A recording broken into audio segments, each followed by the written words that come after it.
FA কাপের সেমিফাইনালে রাতে মাঠে নামবে ম্যানচেস্টার সিটি ও সাউদাম্পটন। ম্যাচটি মাঠে গড়াবে বাংলাদেশ সময় 10টা 15 মিনিটে। অন্যদিকে ইংলিশ প্রিমিয়ার লিগে আর্সেনালের প্রতিপক্ষ নিউক্যাসল। ম্যাচ শুরু রাত 10:30টায়। আর লিভারপুলের ঘরের মাঠে আতিথ্য নেবে ক্রিস্টাল প্যালেস। অপরদিকে লা লিগায় গেতাফের প্রতিপক্ষ বার্সেলোনা। এফএ কাপের সেমিফাইনালে শক্তিশালী ম্যানচেস্টার সিটির মুখোমুখি হবে সাউদাম্পটন। এই ম্যাচে ফেভারিট সিটি হলেও চমক দেখাতে প্রস্তুত সাউদাম্পটন।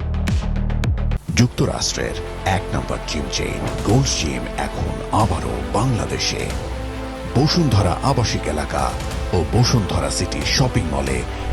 অন্যদিকে ইংলিশ প্রিমিয়ার লিগে অপেক্ষা করছে হাই ভোল্টেজ লড়াই। শিরোপার দৌড়ে টিকে থাকতে আর্সেনালের মুখোমুখি হবে নিউক্যাসল। দুই দলই জয়ের বিকল্প কিছু ভাবছে না। রাতের আরেক ম্যাচে লিভারপুল তাদের ঘরের মাঠে স্বাগত জানাবে ক্রিস্টাল প্যালেসকে। অ্যানফিল্ডে সবসময় কঠিন প্রতিপক্ষ আর্নে স্লটের দল, তবে প্যালেসও ছেড়ে কথা বলতে চাইবে না। অপরদিকে লা লিগাতেও থাকছে বাড়তি উত্তেজনা। গেতাফের ঘরের মাঠে আতিথ্য নেবে শক্তিশালী বার্সেলোনা। টানা জয়ের ধারা ধরে রেখে 32 ম্যাচে 82 পয়েন্ট নিয়ে টেবিলের শীর্ষে কাতালান ক্লাবটি। শিরোপার দৌড়ে টিকে থাকতে বার্সার জন্য জয় বেশ গুরুত্বপূর্ণ। আরেকদিকে গেতাফে মরিয়া থাকবে ঘরের মাঠে জয় নিয়ে শক্তির জানান দিতে।